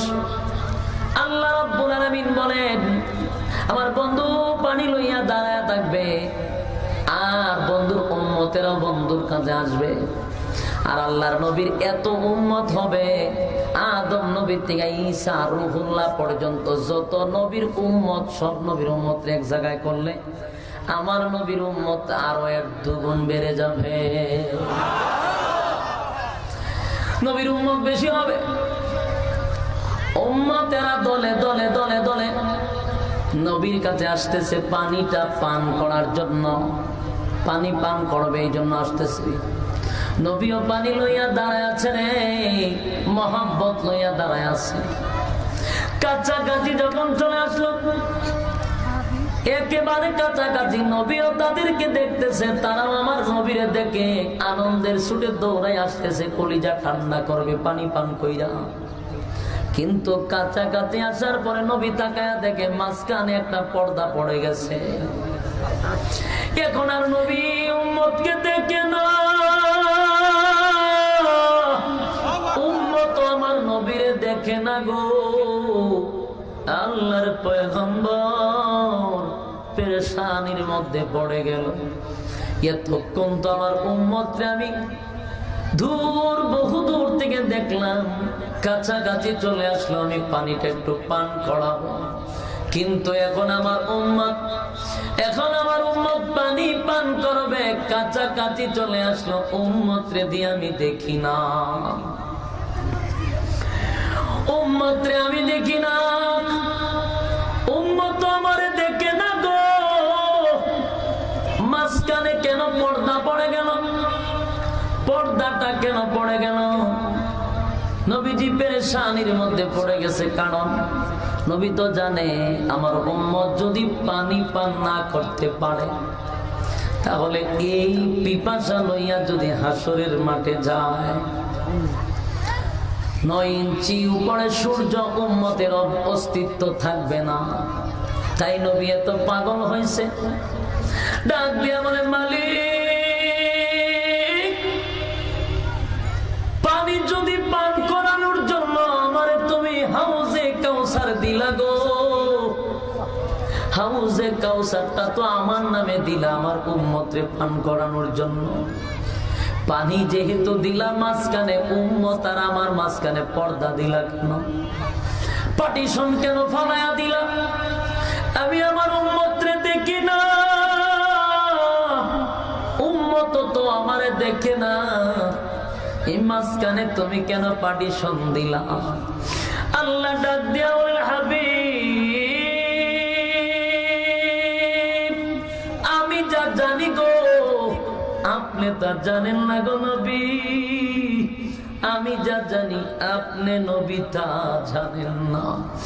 আপনি তো দিল মাকা দরদ লইয়া উম্মতকে পানি পান করার জন্য দাঁড়িয়ে আছেন গো নবী, উম্মতরে আপনি পানি পান করাবেন এই জন্য দাঁড়িয়ে আছেন। আপনার কলিজায় তো মহব্বতে ভরপুর, কিন্তু নবী গো কাদেরকে পানি পান করাতে চান আপনি? কাদেরকে পানি পান করাবেন? যাদেরকে পানি পান করানোর জন্য আপনি পাগল হয়ে গেলেন, এই উম্মতেরা তো আপনার দুনিয়ার রেখে যাওয়া ইসলাম তারা পালন করে নাই। জোরে বলুন, আমাদের দেশে মন গড়া ইসলাম আসেনি? কথা হয় না। এই পয়েন্টটা খুব স্মরণ রাখবেন, কারা পানি পান করবে কারা করবে না। আল্লাহ ডাক দিয়া বলে, হাবিব, আপনি তো মহব্বত লইয়া উম্মতকে পানি পান করানোর জন্য দাঁড়িয়ে আছেন, কিন্তু এই উম্মত দুনিয়াতে আপনার রেখে যাওয়া ইসলাম তারা পালন করে নাই, আপনার রক্ত মাখা ইসলাম পালন করে নাই গো, আপনার দান দান ভাঙ্গা ইসলাম পালন করে নাই, আপনার আমানত রেখে যাওয়া ইসলাম পালন করে নাই, তারা তাদের মন গড়া ইসলাম জমিনে পালন করেছে। তাই আমি আল্লাহ চাই না আপনার এই নাফরমান উম্মত গুলি আপনার রেখে যাওয়া ইসলাম যারা পালন করলো না, যারা মন গড়া ইসলাম পালন করছে, এমন উম্মতরে আমি পানি পান করাইতে আপনার হাতে দিব না। আল্লাহর নবী সেই কথাটা শোনার পরে ব্যথায় ব্যতীত হইয়া, নবী আমার এত কষ্ট পাবে রে, এত কষ্ট নবী পাইব, এত কষ্ট পাইব। নবী আমার ডাক দেয়া বলে, কেন রে আমার রেখে যাওয়া ইসলামটা বুঝি তোদের কাছে ভালো লাগে না? কেন তোরা মন গড়া ইসলাম পালন করলি বল? আমি নবীর রক্ত মাখা ইসলাম কি তোদের কাছে ভালো লাগলো না? আজকে তোরা মন গড়া ইসলাম পালন করছিস। এই যে আমাদের দেশে বেশিরভাগ মন গড়া ইসলাম পালন করতেছে, কোরআনে নাই হাদিসে নাই। যদি জিজ্ঞাসা করি পাইছত কই, হে আমরা উত্তর দেয় বাপ দাদারা কইরা গেছে। কি হয়? বাপ দাদায় কইরা গেছে। আমাদের প্রশ্ন হলো, বাপ দাদার দোয়াই দিয়ে কি ইসলাম চলে? বাপ দাদা বলতে কাটারা বোঝাইছে জানেননি? বড় বড় পেটওয়ালারে, বড় বড় পেটওয়ালা বুঝেন না? কিছুদিন আগে একটা রাটার মারা গেছে, মনে আসিল 10 মন। এই রাটার কিছুদিন আগে মারা গেছে। এর মতো আরো গজবের রাটার বহু জায়গায় আল্লাহর এই অসংখ্য বান্দাদের মাঝখানে বসায় রাখছে। জায়গায় জায়গায় দেখবেন বড় বড় পেটওয়ালা বসে আছে মানুষের ঈমান ধ্বংস করার জন্য। আর এরাই কিন্তু উম্মতকে মন গড়া ইসলাম শিক্ষা দেয়। মন গড়া ইসলাম কারা শিক্ষা দেয়? এরা দেয়। অনেক রূপে তারা বাহির হয়। কোন সময় ল্যাংটা হইয়া বাইর হয়, এটা ল্যাংটা ফিট। কোন সময় বাইরে জড়া লইয়া, কয়টা জড়াওয়ালা ফিট। কোন সময় শিকল হত বাইন্দা তোরা, কয়টা শিকল বাবা। কোন সময় বড় ফেট থাকে, একটা কয়টা ফেট বাবা। এই যে বিভিন্ন রূপে আবির্ভাব হয়েছে, এই সমস্ত দরবারে গেলে পরে মন গড়া ইসলাম শিক্ষা দেওয়া হয়। আমার প্রশ্ন, যে ইসলামের জন্য রাসূল রক্ত ঝরাইল, দান দান ভাঙলো, কমপ্লিট ইসলাম তোমার আমার কাছে রেখে গেল, এই ইসলামটা তোমার কাছে ভালো লাগলো না? তুমি মন গড়া ইসলাম পালন করার জন্য কার কাছে যাও? যে সূরা ফাতিহা আমাদের সামনে পড়তে পারবে না। চ্যালেঞ্জ করলাম আমি, অধিকাংশ ভণ্ডদের দরবারে যারা যায়, এগুলো আমরা সামনে দাঁড়ায় সূরা ফাতিহা পড়ার মতো যোগ্যতা নাই। দেখবেন এরা কোনো মসজিদে নামাজও পড়ে না, কোন মাদ্রাসা তো না। বলে তোর কারবার কি? আমার খারবার হইলো খান খাত বইয়া খালি গরু ছাগল গণন, কটা গরু আজকে জমা হইলো, কটা ছাগল আইলো, কটা মুরগ আইলো, এইগুলো এর কাজ। এগুলা নিয়ে নিয়ে আমাদেরকে মন গড়া ইসলাম শিক্ষা দিতেছে। কোরআনে নাই, হাদিসে নাই, এরা মানে। এখন আমার প্রশ্ন হলো, যেই রাসূল ইসলামের জন্য দাঁত ভাঙলো, যেই রাসূল ইসলামের জন্য রক্ত ঝরাইলো, অসংখ্য সাহাবীদের রক্তের বিনিময়ে ইসলাম কায়েম হইল, সেই ইসলামটা তোমার কাছে ভালো লাগে না? তোমার কাছে বড় বড় ফ্যাটওয়ালাদের ইসলাম ভালো লাগে, যারা ইসলামের জন্য একটা মশার কামড়ও খায় না। এই সমস্ত ফ্যাটওয়ালারা ইসলামের জন্য কি করে না? মশার কামড়ও খায় না। এমন ভিতরে গিয়ে ঢুকে এসির ভিতরে মশাও যায় না। এর ঘাটতে আপনি ইসলাম শিখবেন। যদি মন গড়া ইসলাম আপনি পালন করেন, কোন অসুবিধা নাই, বাংলাদেশে সব করণ যায়। বাংলাদেশে এই ফ্যাটওয়ালা রাসূলের মেয়ের বিয়ে করছে, এমন অবজ্ঞা করার পরেও রাষ্ট্রীয়ভাবে তারা সম্মান দেয়। বাংলাদেশ এটার লাগে সম্ভব। ইসলামের বিরুদ্ধে যারা মনে সেটা কইতে পারবেন, কোন নেতার বিরুদ্ধে কথা বলা যেত না, কোন ঘুষখোর সুদখোরের বিরুদ্ধে কথা বলা যায় না, কোন চাল চোর দাম চোর দুর্নীতিবাজের বিরুদ্ধে কথা বলা যায় না। এদেশে আমার রাসূলের বিরুদ্ধে কথা বলে ছাড় পাওয়া যায়, এদেশে ইসলামের বিরুদ্ধে কথা বলে ছাড় পাওয়া যায়, কিন্তু প্রত্যন্ত্রের দর্শন বদমাশের বিরুদ্ধে কথা বলা যায় না।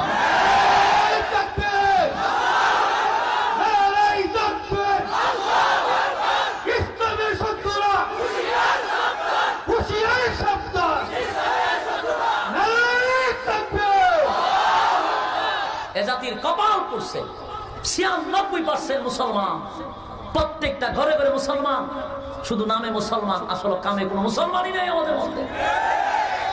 আর না হয় দেশে 92 নয় 96% মুসলমানের দেশে আল্লাহ এবং রাসূলের বিরুদ্ধে কথা বলে, এই দেওয়ানবাগির মতো একটা ভণ্ড পীর রাসূলের মেয়েকে এরকম ভাবে বেইজ্জতি করার পরেও আমরা তার জিহ্বা কুত্তার নাস্তা বানাইতে পারছি না। এর চেয়ে দুঃখজনক বিষয় আর হতে পারে না। এটার কাছ থেকে আরো বড় বড় পেটওয়ালারা শিক্ষা গ্রহণ করবে, যে আমাদের বাবা দেওয়ানবাগী রাসূলের বিরুদ্ধে কথা বললেও ছাড় পাইছে, দেওয়ানবাগী রাসূলের মেয়ের বিরুদ্ধে কথা বলেও ছাড় পাইছে, রাষ্ট্রীয় ভাবে তার সম্মান দেওয়া হয়। মিয়া, আর এদেশের নেতার বিরুদ্ধে কথা বললে সকালে বললে বিকাল আপনি নাই, অথচ নেতা চালচুর দামচুর বদমাশ দর্শনকারী, ঠিক কিনা বল? এর বিরুদ্ধে কথা বলে আপনি গ্রেফতার। আর আমার রাসূলের বিরুদ্ধে আল্লাহ রাসূলের পক্ষে কোরআনে একটা আয়াত নাযিল করছে, যার চরিত্রের বিষয় সার্টিফিকেট দিছে আল্লাহ কোরআনে, ওয়া ইন্নাকা লাআলা খুলুকিন আযীম, মহান চরিত্রের অধিকারী, যার চরিত্রের মধ্যে একটা তিল পরিমাণ স্পট নাই, সেই নবীর বিরুদ্ধে মুসলমানের দেশে তাইকা কথা বলে কোনো জেল নাই, কোনো জরিমানা নাই, কোনো ধরনের ট্যাক্স নাই, রাজকীয় ভাবে সালাদারা করতেছে। বুঝতে হবে মুসলমানের শুধু লেবেল লাগায় আমার দেশে চলতেছে, গদি দখল করতেছে। আল্লাহর জাতের কসম, মুসলমান যদি আমরা মুসলমানিত্ব ঠিক রাখি, এদেশে কোন নাস্তিক আর মুরতাদ আর রাম ভামরা রাজত্ব করতে পারবে না। কিন্তু দোষ দিয়ে লাভ কি? আমরা তো ঠিক না, আমরার মতো তো মুসলমানিত্ব নাই, আমরা খালি দোষবে। তাহলে আজকে দেওয়ানবাগীর মতো একটা ভণ্ড এই সমস্ত কথা বলে, সে জাহান্নামে যাইতে পারলে আগে তো আমরা দুনিয়াতে জাহান্নাম দেখাই, আর পরে মেন জাহান্নামে পাঠানোর কথা ছিল, মরে গেছে গা। কিন্তু এর দুনিয়াতে একটা জাহান্নাম দেখানি আছে, কিন্তু সম্ভব হয়েছে না কেন? উপরে হাত আছে। কি আছে? আমরা তো সবার উপরে হাত থাকলে সব ফ্রি, কথা বুঝেন নাই? এই জন্য আমি বলবো, আপনি যদি মন গড়া ইসলাম পালন করেন, বাংলাদেশে কোনো অসুবিধা নাই, কারণ স্বাধীন দেশে পারবেন। কিন্তু একটা কথা ইয়াদ রাখবেন, মন গড়া ইসলাম পালন করে রাসূলের হাতের পানি পান করতে পারবেন না। হাউজে কাউসারের পানি কি হবে না? আপনার কপালে নসিব হবে না। এখন আপনি সিদ্ধান্ত নেন, আপনি কি রাসূলের রেখে যাওয়া ইসলাম পালন করবেন না মন গড়া ইসলাম পালন করবেন? আরে যুবক ভাই, শেষ কথাটা হলো, একটু দিলের কান লাগায়া শোনেন। আল্লাহর নবী বড় ব্যথা পাইব, কষ্টে নবীর বড় কষ্ট লাগবো, কষ্ট লাগারই কথা। আমি ইসলাম নামক বৃক্ষটাকে জিন্দা করেছি আমি নবীর রক্ত দিয়া। ইসলাম নামক বৃক্ষটারে জিন্দা করছে আমার সাহাবায়ে কেরামদের অসংখ্য রক্তের বিনিময়ে। আল্লাহর নবী বলেন, উম্মতেরা রে, আমি নবী তো রেডিমেড ইসলাম আনি নাই, আমি তো রেডিমেড ইসলাম আনি নাই। আমি আল্লাহর কাছে যদি দোয়া করতাম আমার আল্লাহ ইসলামটা কায়েম করে দিত, কিন্তু আমি নবী এইভাবে ইসলাম আনি নাই, রক্ত দিছি, ইসলাম জিন্দা করছি। আমি 13টা বছর নির্যাতন সহ্য করেছি, আমি 10 বছর যুদ্ধ করে ইসলামটারে বিজয় করেছি। সেই ইসলামটারে তোরা মন গড়া পালন করবি। আল্লাহর নবী রাগান্বিত হইয়া তখন বলবে, সুহকান সুহকান লিমান গায়রা বাদি, দূর হয়ে যা, দূর হয়ে যা, এমন উম্মতের আমার কোনো দরকার না। আমি জানতে চাই, আমার নবী যদি কিয়ামতের মাঠে বলে দূর হয়ে যা, দূর হয়ে যা, তাহলে হাসরের মাঠে কি আপন বলতে কেউ থাকবে? কথা কয় না? আরে যুবক ভাই, কিয়ামতের মাঠে আল্লাহর নবী ছাড়া সুপারিশ করনেওয়ালা একজন পাওয়া যাবে না। সুপারিশ যদি কেউ করে, এটা আমার নবী ছাড়া কেউ সম্ভব না। কথা কয় না? সেদিন যদি নবী তোমারে আমার বিদায় করে দেয় গো, কিয়ামতের মাঠে কোন পীরের দোহাই দিয়ে হাসরের মাঠে থাকা যাবে না। যে অমুক পীরে আমারে বাঁচাইব না। আল্লাহ কোরআনে বলেন, ইয়াউমা ইয়াফিরুল মারউ মিন আখিহি ওয়া উম্মিহি ওয়া আবি ওয়া সাহিবাতিহি ওয়া বানিহি। আপনারা বলেন, কিয়ামতের কঠিন ময়দানে মা তার সন্তানকে পরিচয় দিবে না, সন্তান তার মারে পরিচয় দিবে না, বাবা তার সন্তানকে পরিচয় দিবে না, কেউ কারো পরিচয় দিবে না। সেদিন আপন মা তার সন্তানকে অস্বীকার করবে, বাবা তার সন্তানকে অস্বীকার করবে। সেদিন আপনি পীরের দোহাই দিয়া হাসরের মাঠে বাঁচতে পারবেন না।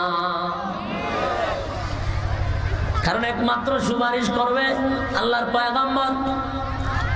তিনি তো আপনাকে সুকান সুকান বলে দূর করে দিল, কারণ আপনি তো ওনার ইসলাম পালন করেন না, আপনি তো বাবার ইসলাম পালন করছেন। তো কিয়ামতের মাঠে বাবার অস্তিত্ব থাকবো নি। বাবা যে ল্যাংটা ছিল, পিঠের সামরা তুলে নেবো বাইরেই, একেবারে ল্যাংটা ছিল, শিকল বাইদা রাখছিল। হাসরের মাঠে আল্লাহ তারে আগুনের শিকল দিয়া বাইদা বাইদা নেওয়া হবে। আপনি কার চিন্তা করেন? বাবার চিন্তা করেন আপনি। একদিকে আদম নবীর থেকে ঈসা রূহুল্লাহ পর্যন্ত হাসরের মাঠে আমার আল্লাহর ভয়ে তরতর করে কাঁপতে থাকবে। শুধু আমার নবী আল্লাহর সামনে কথা বলার সাহস পাবে। আর সেদিন নবী আমার উম্মতের জন্য সুপারিশ করবে। আর সেই উম্মতের যদি ইসলাম আপনি পালন না করেন, রেখে যাওয়া ইসলামটা যদি ধরে না রাখতে পারেন, তাহলে সেই পানির থেকে আপনি বঞ্চিত। আর পানি পান না করলে হাসরের মাঠে 9 ইঞ্চি উপরে সূর্য সর্বপ্রথম মাথাটা ঠাস ঠাস করে ফেটে যাবে। এর পানির পিপাসা কুকুরের মতো জিহ্বাটা বাহির হয়ে যাবে। হায় রে, কারো জিহ্বা বুক বরাবর, কারো জিহ্বা নাভি বরাবর, পানির পিপাসায়। কিন্তু 50,000 বছর পর্যন্ত সূর্যের নিচে দাঁড়িয়ে থাকতে হবে। ভাইরা আমার, তাহলে এবার আসুন, এই 50,000 বছর দাঁড়িয়ে থাকার পরে ঠিক আল্লাহর নবীর সুপারিশেই কিন্তু আবার বিচারের মাঠ কায়েম হবে। ওই যে রেজাল্টের কথা কইলাম, ইয়াদ আছে? কথা হয় না? দুনিয়া নামক পরীক্ষার হলের ভিতরে পরীক্ষা দিবেন, আর এই রেজাল্টটা আউট হবে হাসরের মাঠে। তাও এমনি নয়, টানা 50,000 বছর প্রচন্ড রোদে দাঁড়াইয়া সহ্য করার পরে রেজাল্ট দেওয়া হবে। আল্লাহ রাব্বুল আমিন বলেন ফলাফল আমার হাতে দিব। ফলাফল দেওয়ার পরে বান্দা দেখ কোন সময় কোন আকাম কোকাম করছিলি, কত সেকেন্ডে করছিলি, সবগুলি ভিডিও আকারে দেখা হবে। বাঁচার কোনো সিস্টেম নাই। দুনিয়াতে যদি আমি এখন কথা বলতেছি, আমি কিন্তু এখন বর্তমানে ক্যামেরায় বন্দী, কথা কয় না? আমি এখন ক্যামেরার সামনে থেকে গিয়া যদি কই আমি কথা কইছি না, বাঁচার সিস্টেম আছে? কথা কয় না? বাঁচার সিস্টেম আছে? কোন সিস্টেম নাই। কেন? ক্যামেরায় বন্দী। দুনিয়ার মানুষ যদি আমার বন্দী করে রাখতে পারে, আল্লাহ পারে না? কথা কয় না? 24 ঘন্টা সিসি ক্যামেরা আমার সঙ্গে আছে। 2 জন কিরামান কাতিবিন, 2 ফেরেশতা সব সময় ভিডিও আকারে রেকর্ড করা হচ্ছে। রাত্রে দিনে 24টা ঘন্টার একটা সেকেন্ড বাদ যায় নাই। আপনি কি মনে করছেন বালে খাওয়ার পর থেকে নিয়ে আপনার মৃত্যুর আগ পর্যন্ত যত আকাম কুকাম করবেন এটার একটা ভিডিও থাকবে। আপনি যেখানে করবেন এটা করছি না, এখান থেকে ভিডিও ওপেন করা হবে। বাঁচার সুরত আছে? এই ওয়াজ এখন কইরা দর্শকদের বোঝানিটা সহজ হয়ে গেছে আপনার লাগে, এই প্রযুক্তি বাড়িয়া। কিন্তু আজ থেকে 20 বছর আগে যতই বোঝা যেত হইতে এটা কি সত্য হইতে পারে না হইতে পারে, কথা হয়। 20 বছর আগে এই বোঝানি সম্ভব ছিল না, কিন্তু 20 বছর পরে প্রযুক্তি দিয়া বোঝানি খুব সহজ। আরো 20 বছর পরে আরো কত সহজ হবে আল্লাহ মাহবুদ জানে, ঠিক না? অনেক মানুষে কয় কবরের মধ্যে ফিডাফিডি হইতে পারে, কিন্তু দেখি না তো। কত খবর পূরণ করলাম, কত খবর ভাঙ্গা বললো, আড্ডি পেলাম, কিন্তু ফিডাফিডি পেলাম না, আগুন পেলাম না। এরকম কথা কয় নেই? বেশিরভাগ নাস্তিকরা প্রশ্ন করে, এরা তো বিশ্বাস করে না। কয় খবর ভাঙছে, আড্ডি পাইছি, কিন্তু মারি পাইছি না, জান্নাতও দেখলাম না, জাহান্নামও দেখলাম না। এর কথার এই যুক্তির এর উত্তর হইল, আমি মনে করেন আপনার সামনে এখন ঘুমাই রইলাম, ঘুমায় আমি স্বপ্নে দেখতেছি যে আমার একটা বাঘে দৌড়াইতেছে, আমি মারলাম শিক্ষা, কতক্ষণ করে বাঘে ছাইরা দিল, এরপরে দৌড়ে গেলাম, গিয়ে একটা হরিণ শিকার করলাম, হরিণ পাই আমি আবার হাসতে লাগলাম। ঘুমের মধ্যে অনেকে দেখেন হাসিটা ওঠে, কারণ কাছের একজনের ঠেলাতে হুজুর আমাদের হাসেন একবার, কান্দেন একবার, কি ভূতে ধরছে? এমন আমার ঘুমটা ভাঙাইলেন, আমি তো হরিণটা খালি ধরছিলাম, হরিণটা দৌড়ে শিকার করছিলাম, এর আগে আমার বাঘে দৌড়াইছিল, আমি হরিণটা ধরলাম, আমার ঘুমতে জাগ্রত করলেন।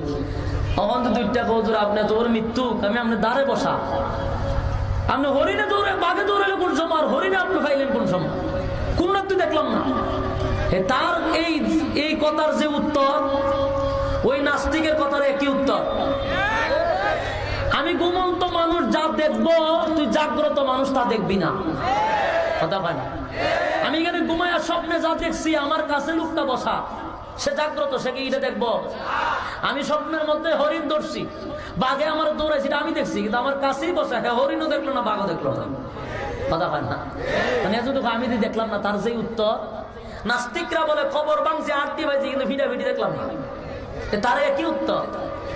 বলে কবরের মুর্দা মানুষ যেটা উপভোগ করে, এটা দুনিয়ার জিন্দা মানুষ দেখতে পায় না, কথা বলেন, দেখতে পায়। আর 20 বছর আগে যদি বলতাম ভিডিও হবে, আমি লড়বো, সব দেখবো, এটা কেউ বিশ্বাস করতো না। 20 বছর পর আমি বিশ্বাস করে, কথা হয় না। শেষ কথাটা বলো, রব্বি কারীম আপনার আমলনামা আপনার সামনে ওপেন করে দিবে। বান্দা দেখ কোন সময় আগাম গোগাম করছিলি, আমি আল্লাহ এবার তোর উপরে কোনো জুলুমও করি নাই, তোর আগাম গোগাম তুই দেইকা সিদ্ধান্ত নে, আমি আল্লাহ তোরে কই দিতাম। আল্লাহ আপনি তো ইনসাফের বিচার করছেন, ইনসাফের যদি বিচার করে থাকি তাহলে জাহান্নামে যা। দুনিয়ার জমিনে আমি তোর নিয়ামত দিছি রে, নিয়ামতের অপব্যবহার করছেন, আল্লাহর শুকরিয়া আদায় করি নাই। 2 নাম্বার কথা হলো, এত সময় দেওয়ার পরও বান্দা তুই 1 ঘন্টা আমি মালিক রে দিলি না। এই রাইতে দিনে কয় ঘন্টা পান? 24 ঘন্টার ভিতরে বলুন না, যে 24 ঘন্টা আমার মালিক আপনারে দিল, বলুন না গো কয় ঘন্টা আমার মালিক রে দিছেন? 10 মিনিটও দেয় না। আমার আল্লাহ বলেন আমি তোর সময় দিলাম, সময়ের মালিক দামি, কিন্তু তুই সময় দে জি বাংলা স্টার জলসায়, সময় দেয় বান্দা বিপিএল আইপিএল এ, সময় দেয় বান্দা অসংখ্য ফেসবুকে, কিন্তু সময়ের মালিক আমি মালিক ছিলাম, তুই তো আমারে দিলি না। আজকে যদি একটা ঘন্টাও প্রত্যেক দিন আমার একটা ঘন্টাও দিতি, আমি আল্লাহ কিয়ামতের মাঠে চিরস্থায়ী জান্নাতটা তোর নামে লিখে দিতাম, কিন্তু দিলি না। এর যুবক ভাই, এই দুনিয়াটা হলো পরীক্ষার হল, পরীক্ষা দিতে আসছি, পরীক্ষা দিতে আসছি। সমস্ত ব্যস্ততার মাঝেও আমার মালিকরে সময় দিতে হবে, কারণ তুমি অতীত থেকে শিক্ষা গ্রহণ করো, অতীত থেকে শিক্ষা গ্রহণ করো। সাহাবায়ে কেরামরা এই জমিনে পরীক্ষার হলে বাস করছে,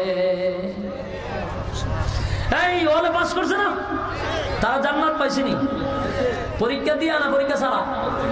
আল্লাহ সবাই বসেন না, উঠেন কা কারা কারা জান্নাতে যাইতেছেন হাত তুলেন, সবাই হাত তুলেন, দেখতে